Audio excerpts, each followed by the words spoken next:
The maintenance worker's crowbar hit something hollow behind the plaster wall of Willowbrook Asylum. It was March 1978, and the building was going to be torn down by the end of the week. What came out of that hidden space were 7 leather-covered journals. They described treatments that families had praised, while their daughters went through something completely different. Thomas Garrett had been tearing down the third-floor treatment rooms when his tool broke through into a space that shouldn't have been there.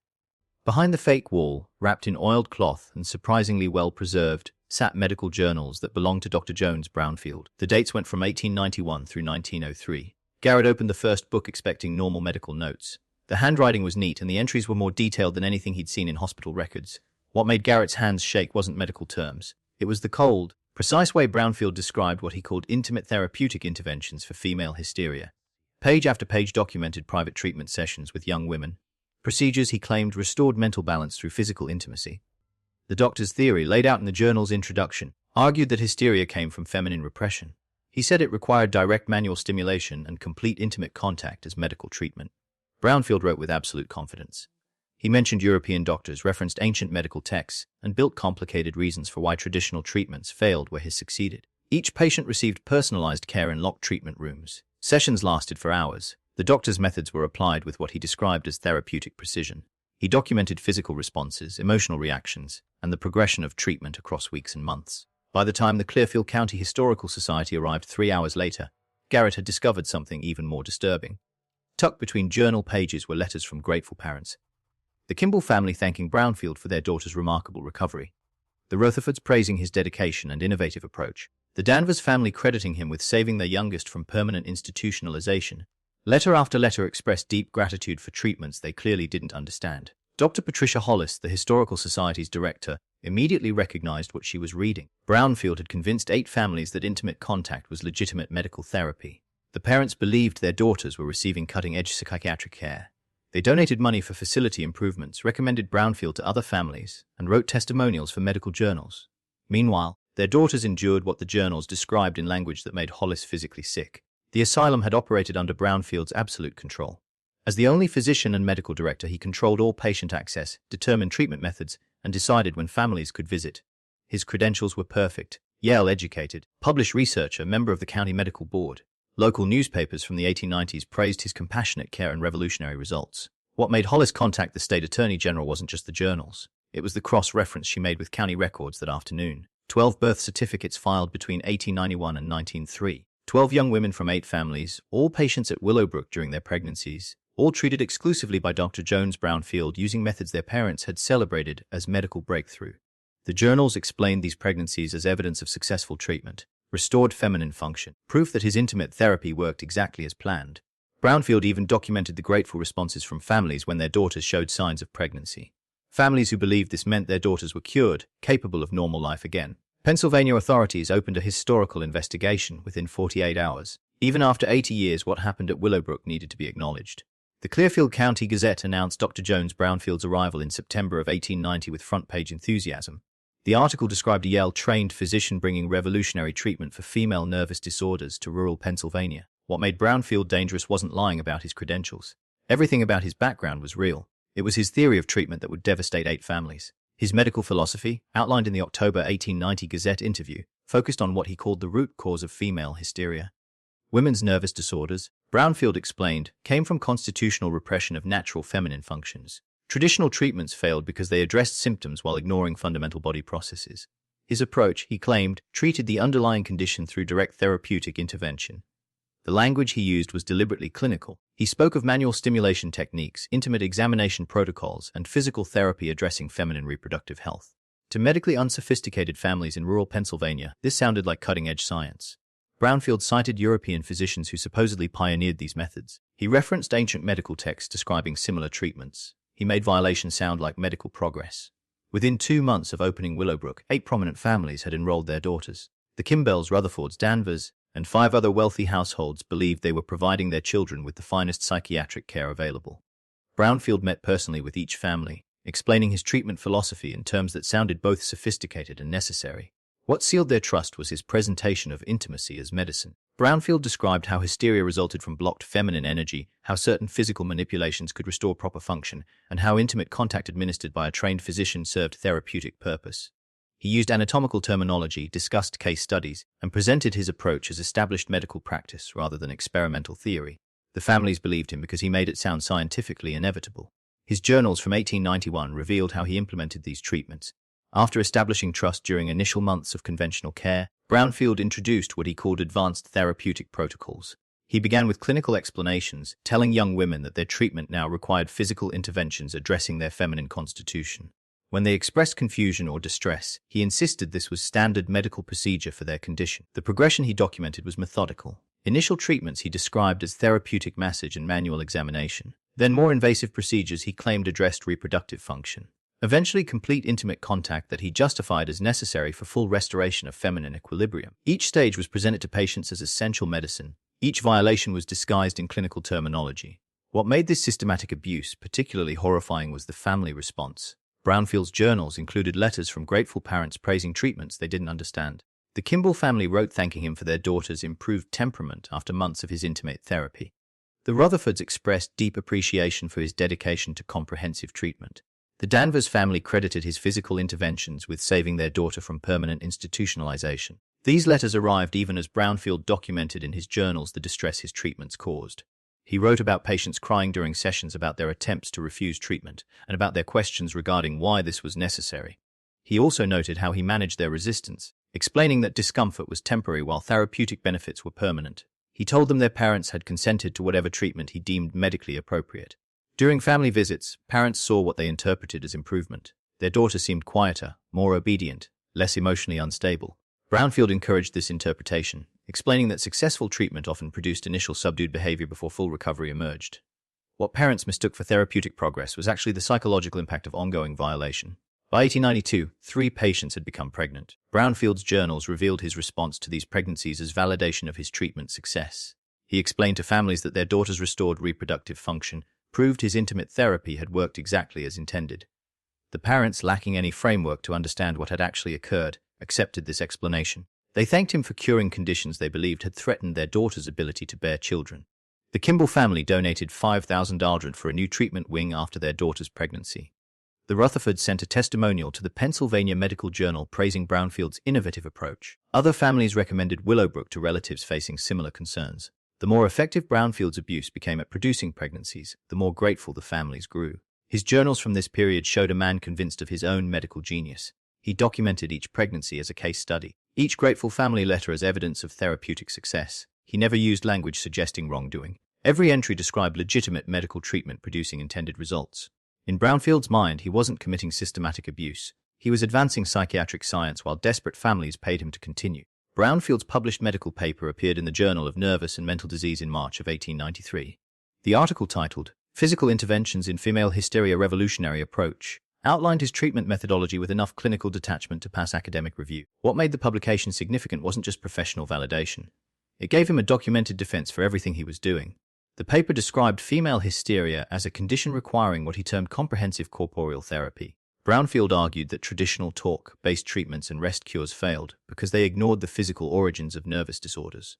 His approach, he claimed, addressed the actual source through direct manipulation of what he called feminine energetic pathways. The language was pseudoscientific enough to sound legitimate while remaining vague enough to cover virtually any physical contact he chose to impose.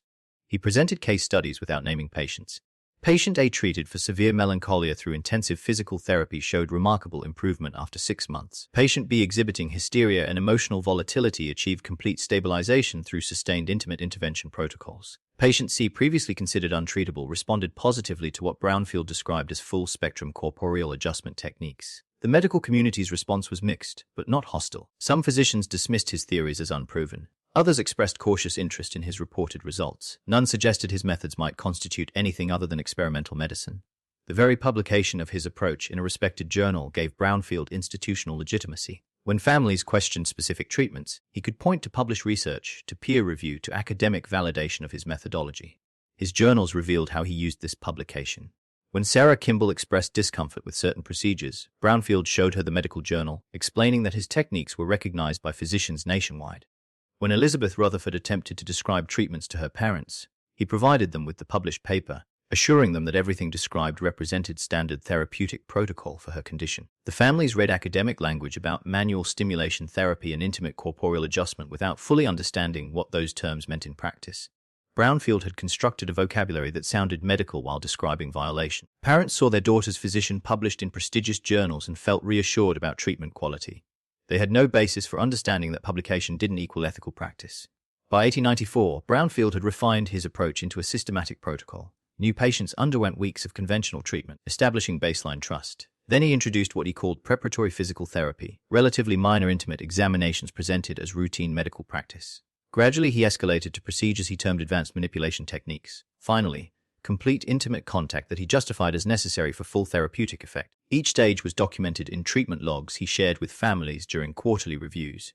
The logs used clinical terminology describing therapeutic interventions, physical responses, and progressive improvement markers. Parents reading these reports saw what appeared to be careful medical monitoring. They didn't recognize descriptions of systematic abuse because Brownfield had encoded violation in language that mimicked legitimate healthcare documentation. The gratitude letters continued accumulating. The Rutherford family wrote praising his patience with their daughter's difficult case. The Danvers family thanked him for treatments that had restored their daughter's feminine capacity, evidenced by her pregnancy. The Kimball family expressed appreciation for his willingness to employ unconventional methods when traditional approaches had failed. Each letter validated Brownfield's conviction that he was providing necessary medical care. His journals from this period showed increasing confidence in his methodology.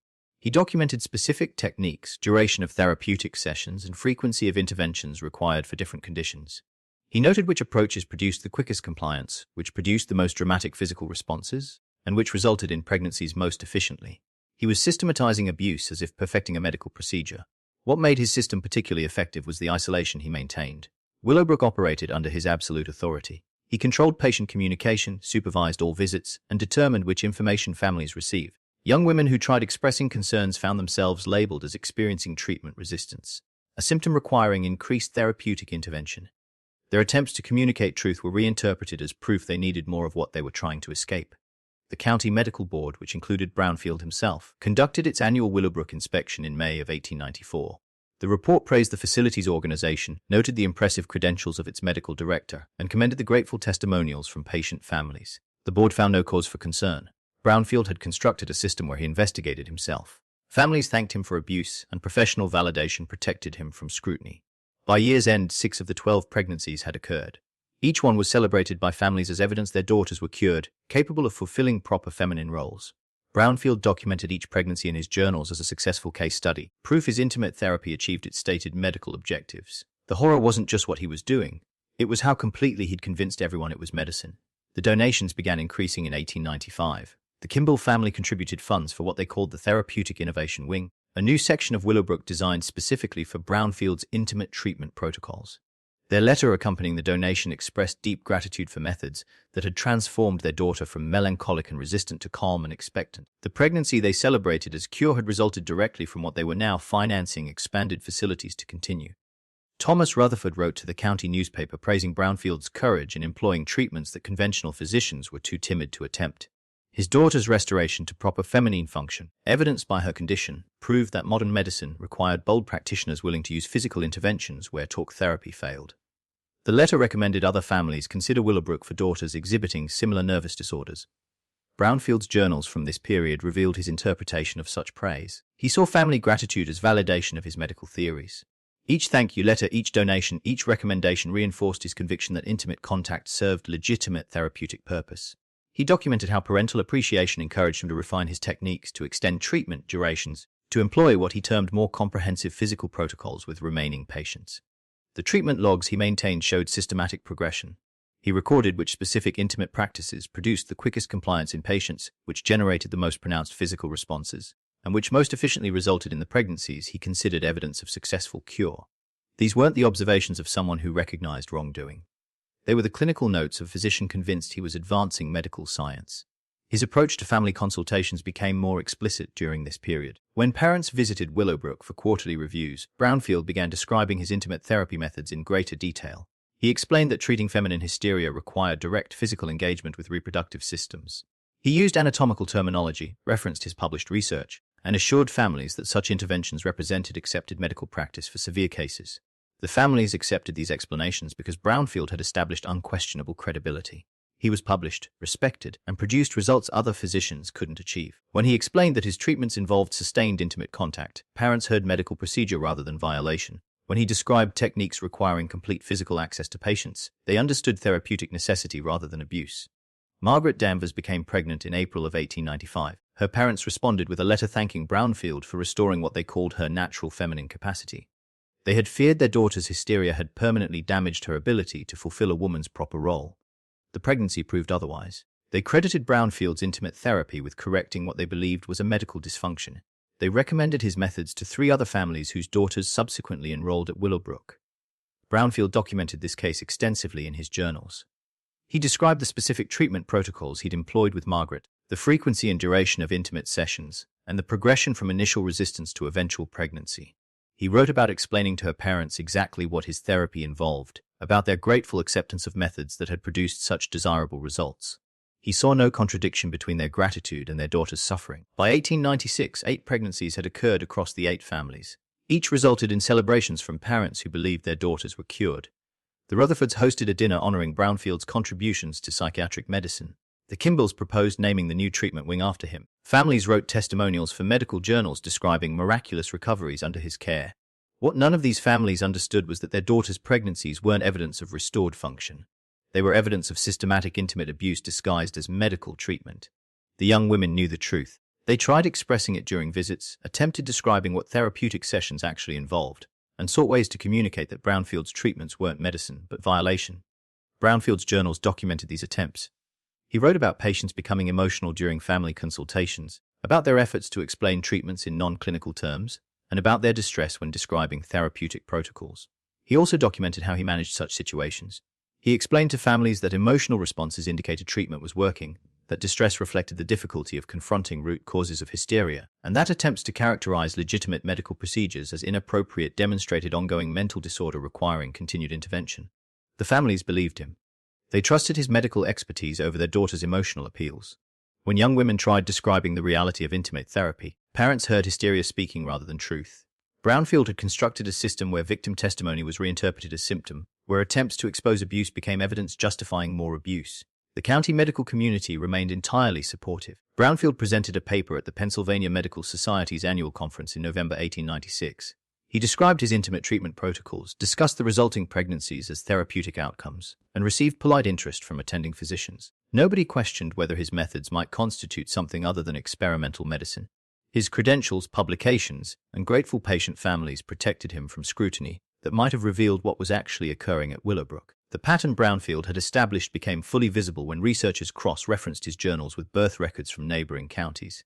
Between 1891 and 1902, 12 young women from the 8 families gave birth during or immediately after their stays at Willowbrook. What made these births particularly revealing was the consistent explanation Brownfield provided for each pregnancy and the uniform gratitude families expressed in response. Hospital admission records showed careful geographic dispersal. Brownfield arranged for patients to deliver in facilities across 3 counties, never using the same hospital twice in a row. The discharge papers he filed listed varying explanations. Some documented miraculous recoveries following childbirth. Others described treatments reaching natural completion. Several noted family reclamation after successful therapeutic intervention. The language changed, but the underlying pattern remained consistent. Birth certificates told their own story. Every child was listed as born to an unwed mother. Every certificate noted father unknown. But Brownfield's private journals discovered in that hidden wall compartment contained details that painted an entirely different picture. He documented which specific intimate therapy sessions corresponded with which pregnancies. He recorded the progression from treatment initiation to conception with clinical precision. He tracked these outcomes as data points proving his methodology's effectiveness. What emerged from the Historical Society's analysis was Brownfield's systematic approach to managing these pregnancies. When patients showed signs of conception, he immediately contacted their families with news he presented as therapeutic breakthrough.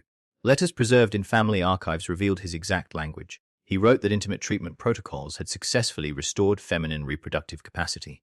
He explained that pregnancy proved the therapy had corrected underlying hysteria by re-establishing proper physical function. The families responded with overwhelming gratitude. The Historical Society found 17 separate thank you letters written after pregnancy announcements. Parents expressed relief that their daughters weren't permanently damaged by nervous disorders. They praised Brownfield's willingness to employ unconventional methods that conventional physicians wouldn't consider. They credited his intimate therapy with achieving what they believed was medical restoration of their daughter's natural abilities. Sarah Kimball's pregnancy in 1897 generated a particularly effusive response from her parents. Their letter, preserved in Brownfield's papers, thanked him for treatments that had taken their daughter from hysteria-induced dysfunction to capable motherhood. They noted that previous physicians had suggested Sarah might never overcome her nervous condition. Brownfield's intimate interventions had proven those assessments wrong. They enclosed a donation for continued research into his therapeutic methods. Brownfield documented his response to such letters in his journals. He wrote about feeling validated in his approach, about recognizing that families understood the necessity of his intimate treatments, and about conviction that parental gratitude justified the comprehensive physical protocols he employed. He saw himself as a pioneer whose courage in using intimate contact as medicine was finally receiving proper recognition. The adoption arrangements he made revealed another layer of systematic planning. Brownfield maintained relationships with families in distant Pennsylvania counties who wanted children. When patients at Willowbrook gave birth, he personally facilitated adoptions through private arrangements that bypassed official agencies. Court records showed he received what were termed gratitude donations from adoptive families, payments that substantially increased his wealth during this period. His journals described these adoptions as final evidence of therapeutic success. The young mothers, he wrote, were cured of hysteria and able to return to normal life. The children were placed in stable homes. The adoptive families were grateful for opportunities they wouldn't otherwise have. Everyone benefited from his intimate treatment protocols producing these outcomes. He saw the entire system as proof his methods served multiple beneficial purposes. Property records from 1898 through 1900 showed Brownfield acquiring significant real estate in Clearfield County, a second home in town, commercial properties generating rental income, farmland outside the county seat. The financial records cross-referenced with his journals revealed that adoption arrangements contributed substantially to this wealth accumulation. Families paid him for therapy that caused pregnancies. Then other families paid him for children resulting from that abuse. Elizabeth Rutherford gave birth in 1900, the 10th pregnancy in Brownfield's systematic pattern. Her parents sent a letter thanking him for intimate treatments that had transformed their daughter from rebellious and unfeminine to capable of proper motherhood. They recommended Willowbrook to the Pritchard family, whose daughter was exhibiting similar nervous symptoms. Within 2 months, the Pritchards enrolled their daughter for treatment under Brownfield's intimate therapy protocols. The Medical Board's 1899 inspection report, signed by Brownfield himself among other board members, commended Willowbrook's continued excellence. The report noted grateful testimonials from patient families' successful therapeutic outcomes, including multiple restored reproductive functions and innovative treatment methods that brought recognition to Clearfield County's medical community. The board recommended continued support for Brownfield's research into physical interventions for female hysteria. By 1900, Brownfield had created a self-sustaining system. Families paid him to abuse their daughters under the guise of intimate therapy. When pregnancies resulted, families thanked him for curing supposed dysfunction. He arranged adoptions that generated additional income. Grateful families recommended others, ensuring a steady supply of new patients. And throughout it all, he documented everything in journals that read like medical research rather than evidence of systematic violation. What made Brownfield's system nearly impossible to challenge was the institutional power he'd accumulated by 1900. Beyond serving on the county medical board that inspected his own facility, he'd been elected president of the Clearfield County Medical Society. He reviewed credentials for physicians seeking to practice in the region. He sat on hospital advisory committees. He determined standards for psychiatric care across 3 counties. The man whose intimate therapy protocols constituted systematic abuse was also the authority who defined acceptable medical practice. Legal documents from 1901 revealed how this power protected him when families finally began questioning his methods. The Hargrove family attempted to withdraw their daughter from Willowbrook after she became visibly distressed during a visit home. She'd tried explaining what therapeutic sessions actually involved, describing intimate contact that sounded nothing like medicine to her mother. The Hargroves consulted an attorney about removing her from Brownfield's care. Brownfield's response, preserved in court filings, demonstrated how thoroughly he'd insulated himself. His attorney argued that the daughter's accusations were themselves symptoms of untreated hysteria. Her attempts to characterize legitimate medical procedures as inappropriate proved she required continued institutionalization under expert care. Brownfield submitted his published research, letters from grateful families, and testimony from county medical board members supporting his treatment protocols. The judge ruled that the daughter must remain at Willowbrook until Brownfield certified her cure was complete. His journals documented this case with satisfaction. He wrote that legal validation of his authority to continue treatment despite family objections proved the system recognized his methods as necessary medicine. He noted that the Hargrove daughter's pregnancy 4 months later demonstrated the wisdom of the court's decision. Her restored reproductive capacity, he wrote, vindicated both his intimate therapy and the legal system that protected his right to administer it. The second challenge came from the Preston family in 1902. Their daughter had written letters describing treatment sessions in explicit detail. language that made clear these weren't medical examinations, but sustained intimate contact serving no therapeutic purpose. The Prestons brought these letters to a physician in a neighboring county, seeking a second opinion on whether such practices constituted appropriate psychiatric care. That physician's report, located in Historical Society archives, showed how Brownfield's professional standing defeated scrutiny. The doctor acknowledged the described treatment sounded unusual, but noted Brownfield's impeccable credentials and published research. He observed that multiple families reported successful outcomes from these methods. He concluded that while the intimate protocols might make patients uncomfortable, discomfort didn't equal inappropriate care. Revolutionary treatments often seemed disturbing to those unfamiliar with cutting-edge medical science. Brownfield learned of this inquiry and immediately contacted the Preston family. His letter, preserved in court records, expressed disappointment that they'd sought outside opinions rather than trusting his expertise. He explained that their daughter's letters demonstrated ongoing hysteria requiring intensified treatment.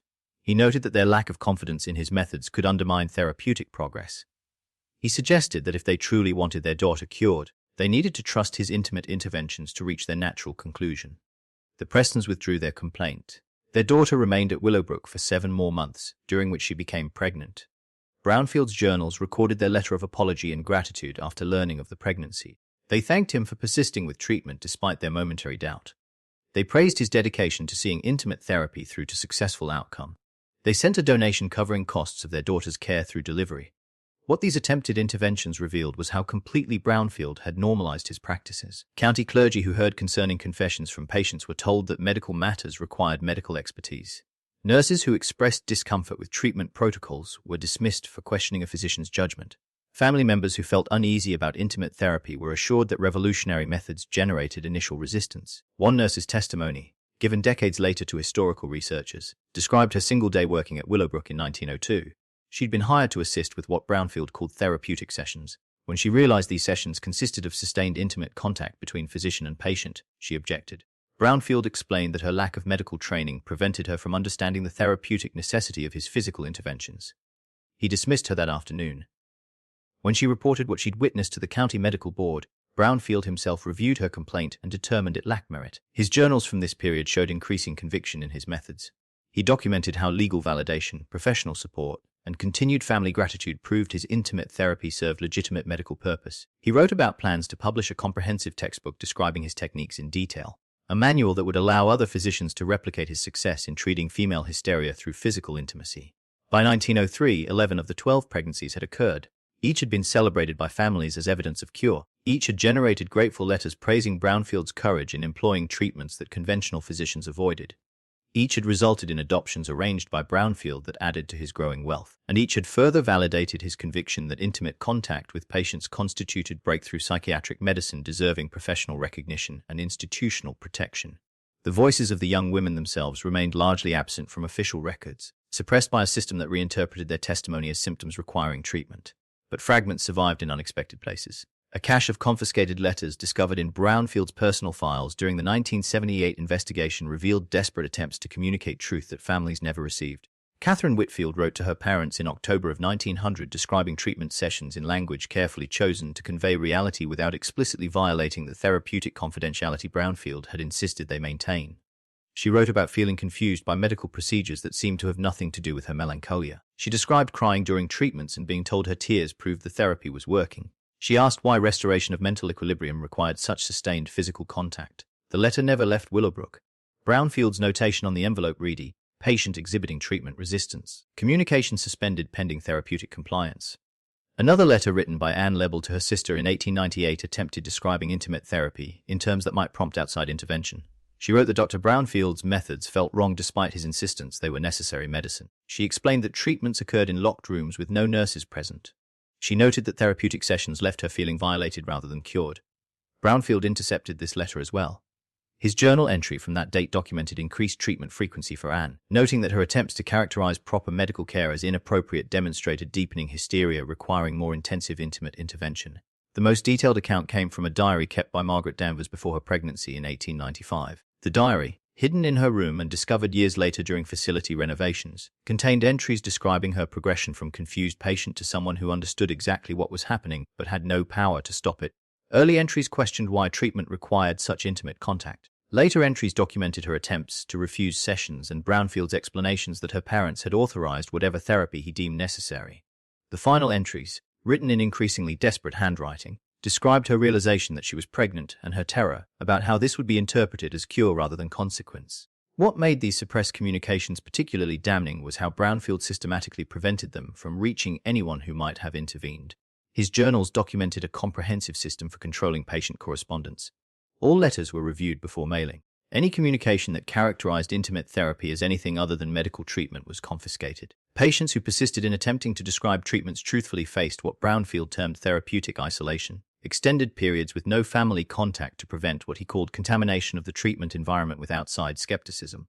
When families visited, Brownfield supervised all interactions. His journals described how he positioned himself during visits to monitor conversations, how he redirected discussions when patients attempted describing treatments in non-clinical terms, and how he explained to parents that any distress their daughters exhibited indicated therapy was successfully confronting root causes of hysteria. He'd created a system where the only voices families heard were his own and those of patients who'd learned that honest communication accomplished nothing. The Preston family's daughter managed to smuggle a letter out through a visiting cousin in 1902.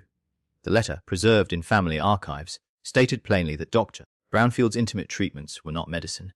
She described sustained physical contact that served no therapeutic purpose. She wrote that she'd become pregnant as a direct result of what he called therapy. She begged her family to remove her from Willowbrook before treatments continued. The family confronted Brownfield with this letter. His response, documented in his journals, demonstrated how effectively he'd constructed psychological defenses for his system. He explained that the letter proved their daughter's hysteria remained untreated.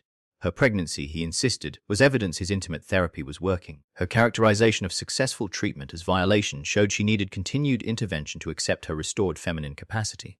He convinced the Prestons that their daughter's own testimony was unreliable, that his medical judgment superseded her emotional claims, and that removing her from his care would undo therapeutic progress. They believed him. The letter that should have ended Brownfield's practice instead generated a grateful note from the Prestons 3 months later, thanking him for helping them understand that their daughter's distress was part of the healing process. They praised his patience in educating them about how revolutionary treatments often generated resistance before producing cure. They apologized for doubting methods that had ultimately restored their daughter's ability to fulfill proper feminine roles. By 1903, Brownfield had successfully silenced or reinterpreted every voice that attempted exposing his intimate therapy as systematic abuse. Patient letters were confiscated. Diary entries remained hidden. Family confrontations were managed through explanations that positioned abuse as medicine and testimony as symptom. The system he'd built protected itself through a simple mechanism he'd convinced everyone, including victims' own families, that the women's words couldn't be trusted, while his words deserved absolute faith. The final 4 pregnancies occurred between 1901 and 1903, completing Brownfield's pattern of 12 victims across 8 families. What distinguished these last cases was how refined his system had become. He no longer needed to convince families that intimate therapy served medical purpose. The earlier pregnancies had done that work for him. Now, families specifically requested his most comprehensive treatment protocols, the very methods that constituted systematic abuse. The Caldwell family enrolled their daughter in 1901 after hearing testimonials from the Rutherfords about Brownfield's success in restoring feminine capacity through physical interventions. Their initial consultation letter, preserved in county archives, explicitly requested that he employ whatever intimate treatments he deemed necessary. They'd heard these methods produced the most dramatic cures. They wanted their daughter to receive Brownfield's complete therapeutic approach, including the physical protocols that had helped so many others. Brownfield's journals documented his response to such requests with evident satisfaction. He wrote that families now understood intimate contact was an unfortunate necessity, but essential medicine. Parents were specifically seeking treatments they once would have questioned. The evolution in family attitudes proved his methods had gained acceptance as legitimate psychiatric care. He no longer needed to justify his practices. Grateful testimonials from previous families had done that for him. The 12th and final pregnancy occurred in September of 1903. Medical records showed the patient was Rachel Peyton, whose family had enrolled her after 3 other physicians failed to cure her nervous condition. The Peytons had researched Brownfield's published papers, consulted with families whose daughters he'd treated, and concluded that his intimate therapy offered their best hope. Their daughter became pregnant within 5 months of admission. The Peytons responded with a letter praising Brownfield's comprehensive approach. They thanked him for treatments that conventional physicians lacked courage to attempt. They credited his intimate interventions with achieving what they called miraculous restoration of their daughter's natural abilities. They recommended Willowbrook to 4 other families, though by then Brownfield had already decided to close the facility. Asylum ledgers revealed that Brownfield personally arranged all 12 adoptions, maintaining detailed records of which families received which children. He documented gratitude payments from adoptive parents, financial arrangements that substantially enriched him. Property records showed his final real estate acquisition in October 1903, a substantial town residence purchased with proceeds from adoption fees and family donations for treatments that had produced those pregnancies. His journals from this period showed a man convinced of his own righteousness. He'd spent 12 years employing intimate contact as psychiatric treatment. 12 pregnancies had resulted, each celebrated by families as cure. Grateful letters filled his files. Professional colleagues respected his published research. The medical board he served on had never questioned his methods. In Brownfield's mind, the systematic abuse he'd perpetrated wasn't violation, but validated medical innovation that desperate families had paid him to provide. In November of 1903, Brownfield announced Willowbrook's closure with no explanation beyond professional advancement opportunities in Philadelphia. The Clearfield County Gazette published a praising article celebrating his contributions to local medicine. Prominent families hosted a farewell dinner where speakers praised his innovative treatments and compassionate care. The county medical board presented him with a commendation for distinguished service. Nobody questioned why a successful facility with grateful clientele was suddenly closing. His journals revealed the calculation behind this decision. 12 pregnancies across 12 years had established his reputation and generated substantial wealth. But Brownfield recognized that continuing the pattern risked eventual scrutiny. Better to close at the height of success, preserve his standing, and relocate where his published research would open new opportunities. He sold the Willowbrook property to the county for institutional use, negotiating terms that ensured his personal records would transfer with him to Philadelphia. The sale documents showed Brownfield received substantial payment beyond the property's assessed value.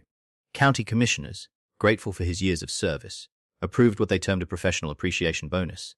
The families whose daughters he'd treated contributed additional funds as farewell gifts, thanking him one final time for intimate therapies that had produced what they still celebrated as miraculous cures. What Brownfield left behind was a carefully constructed legacy. Newspaper archives contained only praise.